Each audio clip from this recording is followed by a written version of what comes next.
ಕನ್ನಡವು ನಮ್ಮ ತಾಯಿ ಇದ್ದಂತೆ. ತಾಯಿಗಿಂತ ಹೆಚ್ಚಿನವರು ಇನ್ಯಾರೂ ಇರಲು ಸಾಧ್ಯವಿಲ್ಲ. ಇಂದಿನ ಶೈಕ್ಷಣಿಕ ಔದ್ಯೋಗಿಕ ಅನಿವಾರ್ಯತೆಗಾಗಿ ಇತರ ಭಾಷೆಗಳನ್ನು ಕಲಿಯೋಣ. ಆದರೆ ಕನ್ನಡಕ್ಕೆ ಎಂದಿಗೂ ಪ್ರಥಮ ಪ್ರಾಶಸ್ತ್ಯವನ್ನ ನೀಡೋಣ. ಕನ್ನಡದಲ್ಲಿ ಮಾತನಾಡುವಾಗ ಕೇಳುವಾಗ ನಮಗೆ ಸಿಗುವ ಆಪ್ತತೆಯೇ ಬೇರೆ. ಕನ್ನಡದಲ್ಲಿ ಸಂಭಾಷಿಸಲು ಎಂದಿಗೂ ಹಿಂಜರಿಕೆ ಸಲ್ಲದು. ಹೆಮ್ಮೆಯಿಂದ ಕನ್ನಡ ಬಳಸೋಣ, ಬೆಳೆಸೋಣ ಎಂದು ನಂತೂರಿನ ಡಾಕ್ಟರ್ ನಿಟೆ ಶಂಕರ ಅಡ್ಯಂತಾಯ ಪದವಿ ಪೂರ್ವ ಕಾಲೇಜಿನಲ್ಲಿ ಪ್ರಾಂಶುಪಾಲರಾದ ಡಾಕ್ಟರ್ ನವೀನ್ ಶೆಟ್ಟಿ ತಿಳಿಸಿದರು. ಅವರು ಸಂಸ್ಥೆಯಲ್ಲಿ ನಡೆದ ಕನ್ನಡ ರಾಜ್ಯೋತ್ಸವ ಕಾರ್ಯಕ್ರಮದ ಅಧ್ಯಕ್ಷತೆಯನ್ನು ವಹಿಸಿ ಮಾತನಾಡಿದರು.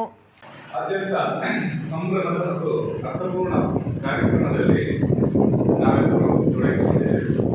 ಒಂದು ವಿಶೇಷ ನವೆಂಬರ್ 1 ಎಂದು ನಮ್ಮೆಲ್ಲ ಹೃದಯದಲ್ಲಿ, ಮನಸ್ಸಿನಲ್ಲಿ, ಅಚ್ಚಳಿಯದೆ ಉಳಿಯುವಂಥ ದಿನ. ಯಾಕೆಂದರೆ ನಾವೆಲ್ಲರೂ ಕೂಡ ಕನ್ನಡ ಭಾಷೆಯನ್ನು ಪ್ರೀತಿಸುವವರು, ಕನ್ನಡವನ್ನು ನಾಡ ಭಾಷೆಯಾಗಿ ಆಚರಿಸುವವರು ಮತ್ತು ನಮ್ಮೆಲ್ಲ ಸಂವಹನಗಳು, ಸಂಪರ್ಕ ಸಾಧನಗಳು ಅಥವಾ ಮಾತನಾಡುವ ಮಾಧ್ಯಮ ಎನ್ನುವುದು ಕನ್ನಡ.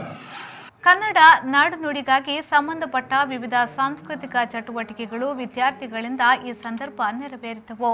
ಸಂಸ್ಥೆಯ ಉಪಪ್ರಾಂಶುಪಾಲರಾದ ಅನ್ನಪೂರ್ಣ ನಾಯಕ್ ಅವರು ಈ ಸಂದರ್ಭದಲ್ಲಿ ಉಪಸ್ಥಿತರಿದ್ದು ಈ ವೇಳೆ ಶುಭ ಹಾರೈಸಿದರು. ಕನ್ನಡ ಉಪನ್ಯಾಸಕ ಟಿವಿ ಗಿರಿ ಪ್ರಾಸ್ತಾವಿಕ ಮಾತುಗಳನ್ನಾಡಿದರು.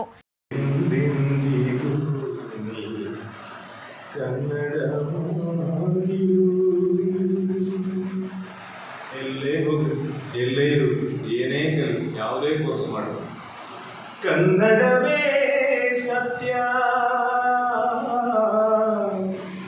ಕನ್ನಡವೇ ನಿತ್ಯ. ಯಾವತ್ತೂ ಕೂಡ ನಮಗೆ ಕನ್ನಡ ತಾಯಿ. ಈ ಕನ್ನಡ ರಾಜ್ಯೋತ್ಸವ ಅಂದರೆ ಒಂದು ದಿವಸದ ಆಚರಣೆ ಮಾತ್ರ ಅಲ್ಲ.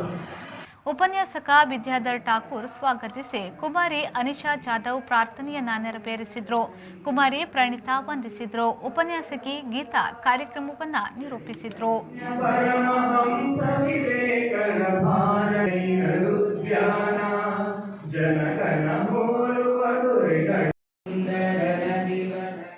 ನಾಗೇಶ್ ಕಾಪೂರು, ವಿ4 ನ್ಯೂಸ್, ಮಂಗಳೂರು.